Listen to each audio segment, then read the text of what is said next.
Queridos irmãos, bom dia e a paz de Cristo Jesus, nosso Salvador, nosso Redentor. Deus proverá, que Deus nos dê uma excelente semana para a honra e para a glória do nosso Senhor, Salvador, Redentor, Jesus Cristo. A Ele toda a honra, toda a glória, todo o louvor. Hoje nós vamos ler um texto na Palavra de Deus, aqui no Evangelho de João, o capítulo é de número 6, versículo de número 60 a 69. Nós vamos falar sobre um tema decepção. Nesses dias e tempos que nós temos ouvido, experimentado ou sentido muito a respeito de decepção, o texto bíblico tende a nos orientar e nos confortar a respeito dessas vicissitudes da vida. A quem iremos nós? Se só tu tens palavras de vida eterna, diz então o discípulo Simão Pedro. Naquele tempo, muitos dos discípulos de Jesus que o escutavam disseram: estas palavras são duras. Quem consegue escutá-las? Sabendo que seus discípulos estavam murmurando por causa disso mesmo, Jesus perguntou: isso vos escandaliza? E quando virdes o Filho do Homem subindo para onde estava antes? O Espírito é que dá vida.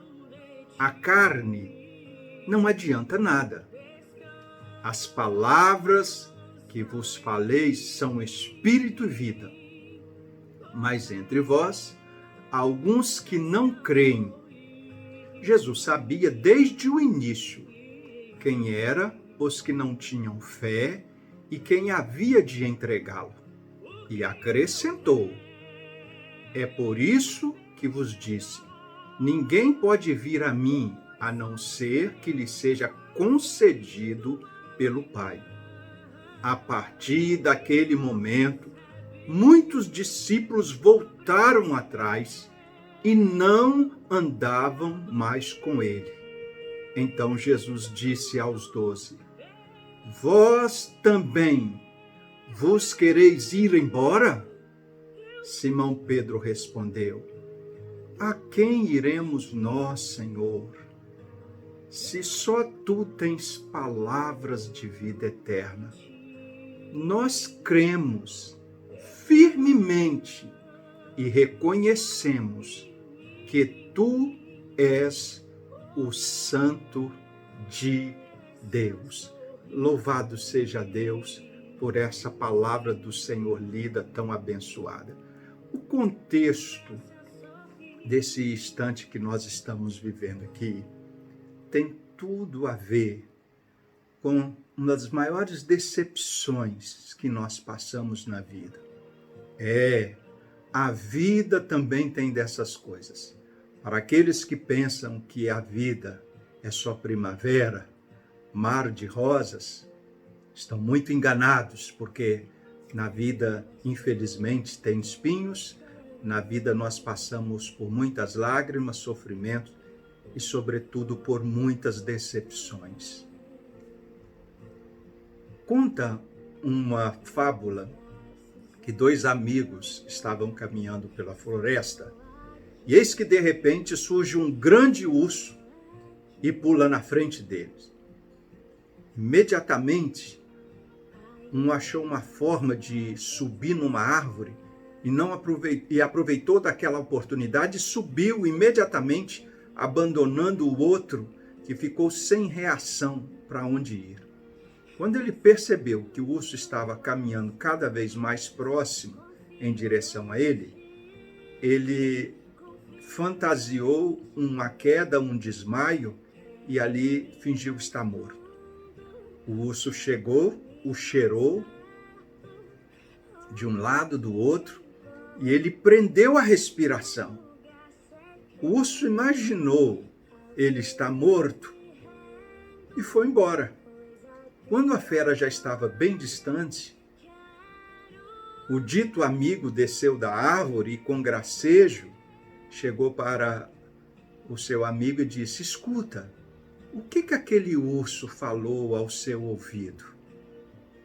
Ao que ele respondeu: ele me disse que um amigo que abandona o outro na hora mais difícil da sua vida, na hora do perigo, esse não é amigo, é um covarde desleal. É um covarde desleal.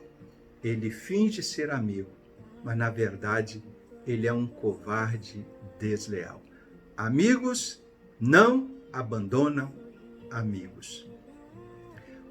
Jesus aqui começa o contexto, considerar aqui nessa hora, é que Jesus está pregando na sinagoga e Jesus decepcionou a muitos com a sua pregação. Na verdade, Jesus irritou a muitos com a sua pregação. Primeiro, porque a multidão estava com uma falsa expectativa com relação a ele. A multidão queria fazer de Jesus rei, a multidão queria fazer de Jesus um libertador. Jesus deixou claro que o reino dele não era desse mundo. Depois, um outro problema é que os chefes da sinagoga, os religiosos e judeus, escribas, eles viram ali naquele discurso de Jesus algo parecido com alguém revolucionário, alguém que viria trazer problemas sérios para ele. Eles, então, naquele momento, naquela situação dramática, aqueles discípulos de Jesus começaram, então, a abandoná-lo. Aquele discurso de Jesus, sabia Jesus que iria custar-lhe o abandono dos seus discípulos, dos seus seguidores interesseiros. Às vezes a verdade, às vezes a honestidade, às vezes a integridade, para muitas pessoas não tem valor nenhum. Quando percebe que você é dotado dessas qualidades, ao invés de elas estarem do seu lado, é aí que elas a abandonam. Mas não fique triste por isso, não. Jesus foi abandonado porque ele possuía essas qualidades. Aliás, vale a pena a gente refletir que, às vezes, muitas pessoas estão nos seguindo e nós imaginamos que elas estão nos seguindo por admiração, por gostar da gente, por nos amar. Lê do engano. Boa parte das pessoas que nos seguem, elas nos seguem porque elas estão atrás de alguma coisa que nós podemos dar, que nós podemos oferecer. Elas estão atrás de nós porque em algum momento nós podemos para ela nos tornarmos úteis. Porque nós somos úteis, ou podemos nos tornar úteis. E elas sabem disso desde o princípio, então elas se associam a nós. Mas a partir do momento que elas percebem que já não somos mais úteis e que nem podemos nos tornar úteis, então elas nos abandonam. Esse tipo de pessoa costuma ser a maior parte das pessoas que caminham conosco. E isso vale para familiares, isso vale para parentes, isso vale para colegas, isto vale, só não vale para verdadeiros amigos. Porque amigos, eles são capazes de estar do nosso lado, independente da nossa utilidade. Aqueles que são família mesmo, são capazes de estar do nosso lado, independente da nossa utilidade. Prova disso é quando os pais envelhecem, quando os pais já não podem mais trazer o alimento para casa, quando os pais já não podem mais trazer proteção, quando os pais já não podem mais dar o dinheiro, quando os pais já não podem mais pagar o colégio, a faculdade, quando os pais já não podem ser mais úteis. Mesmo assim, eles são queridos dentro de casa, eles estão queridos próximo, mesmo assim, eles estão sempre rodeados. Por quê? Não porque eles estão por obrigação, não porque eles estão para dar alguma coisa, mas porque eles são amados. Então, a grande diferença de saber quando somos amados ou quando somos úteis é quando nós somos abandonados no momento do que nós mais precisamos. E quando é que nossos pais mais precisam de nós? Quando são fortes, vigorosos, saudáveis? Não. É quando se tornam frágeis, quando se tornam fracos, quando se tornam envelhecidos. Frágeis quando criança, quando um dia nós fomos e eles cuidaram de nós. Pense nisso. Os discípulos de Jesus agora estão diante de uma realidade de ver muitos abandonarem a Jesus. É claro, estavam interessados em um Cristo político, estavam interessados em um Cristo revolucionário, em um Cristo que viria trazer para eles benesses. Mas perceberam quando Jesus falou, não, meu reino não é desse mundo, quem está interessado nessas coisas estão literalmente enganados ao meu respeito. E Jesus, quando usou a expressão que eles até mesmo disseram, olha, essas palavras são duras por demais, ninguém pode ouvi-las, Jesus falou a verdade.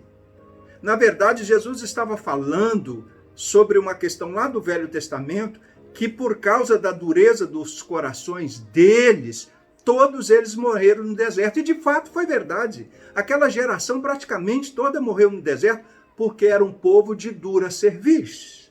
Um povo de coração obstinado, empedernido. Um povo que não olha para Deus, não sente Deus, não vive para Deus. E Jesus fala essas questões e eles não gostaram. Acharam aquelas palavras duras demais para serem ouvidas por Jesus. Eles queriam um Jesus que trouxesse palavras mansas, suaves, palavras doces. Olha, há momentos que Jesus pode trazer palavras que venham a confrontar nosso coração. Nem sempre as palavras vêm como açúcar e mel, mas quando elas vierem para confrontar, é porque elas querem nos fazer pessoas melhores. E eles não entenderam isso, por isso deram as costas para Jesus. Mas aqueles foram. E eis que de repente ficaram os discípulos de Jesus, aqueles mais íntimos, aqueles mais próximos, os 12. Bom, e Jesus, virando para eles, faz uma pergunta muito particular, muito íntima, muito pessoal. Olha, aquela grande multidão ali se decepcionaram e foram embora. E vocês, por que também não vão? Vocês estão escandalizados? Porque vocês também estão aí murmurando, arrazoando em seus corações, como eles fizeram. Vocês estão escandalizados de quê? Vocês não querem ir também? De fato, Jesus coloca agora os discípulos numa situação, porque ele sabia que precisava alguém ali no meio também sair.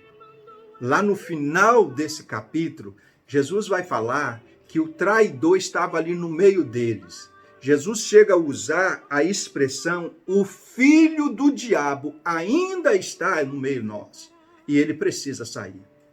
Sabe, às vezes, quando alguém sai, a gente tem a impressão que perdeu, mas na verdade, quando é filho do diabo, na verdade nós ganhamos.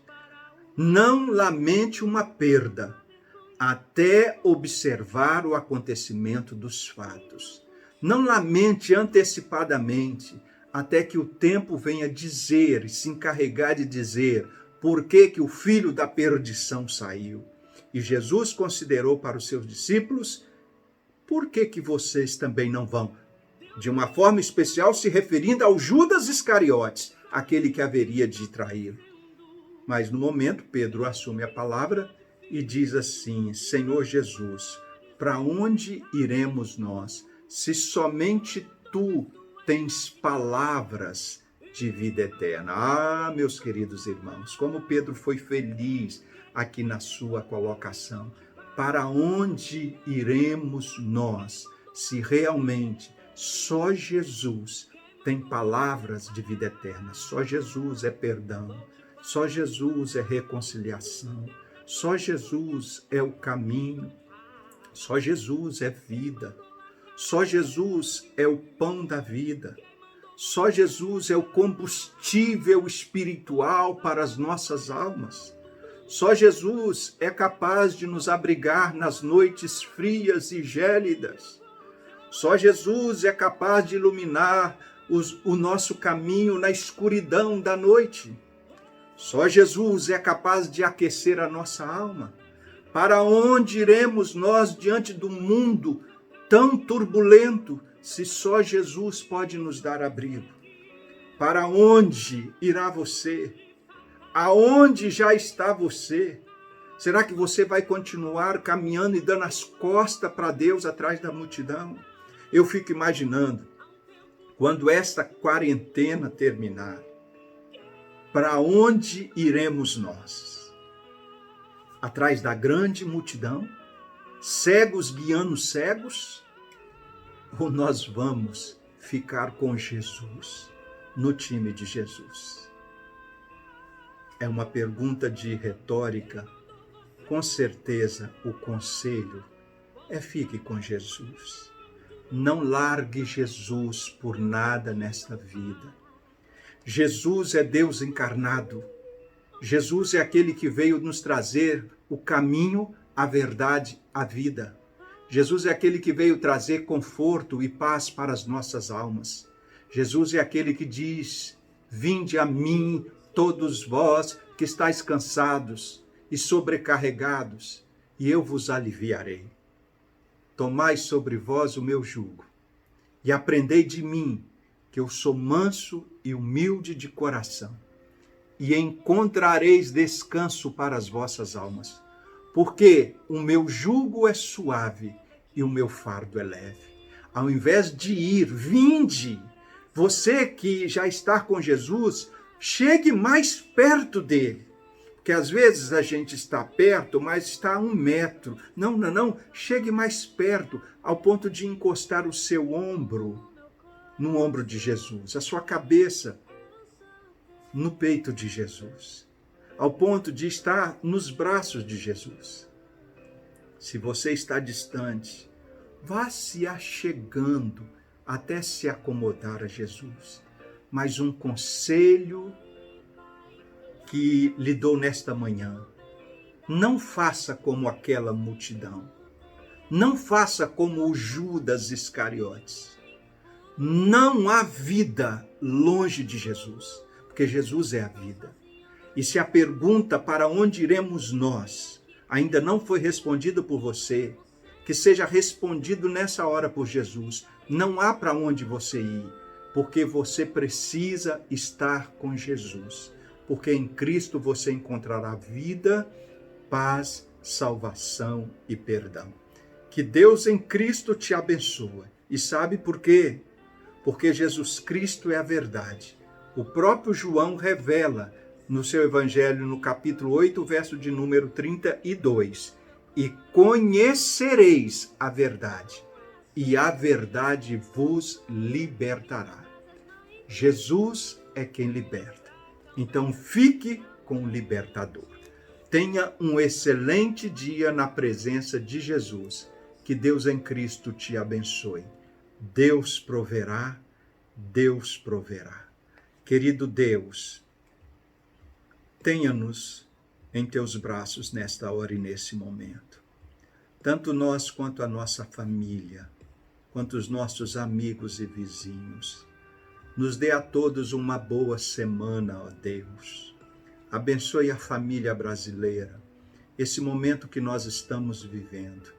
Eu te peço uma oração especial pelo nosso presidente, Jair Messias Bolsonaro. Tenha misericórdia do momento que ele está passando. Abençoe também, ó Pai, os nossos governadores de estados, prefeitos, as autoridades constituídas sobre nossas vidas, no legislativo, executivo, judiciário. Deus, nesse momento nós queremos orar pela vida do nosso irmão Bruno Lamas, para que o Senhor dê a ele sabedoria nas suas atitudes e também nas suas ações, nesse momento que o nosso Estado está passando. Peço que o Senhor esteja, Pai, agora abençoando as nossas vidas. Em nome de Deus Pai, em nome de Deus Filho, e em nome de Deus Espírito Santo. Amém, Jesus. Deus te abençoe em nome de Cristo Jesus. Amém.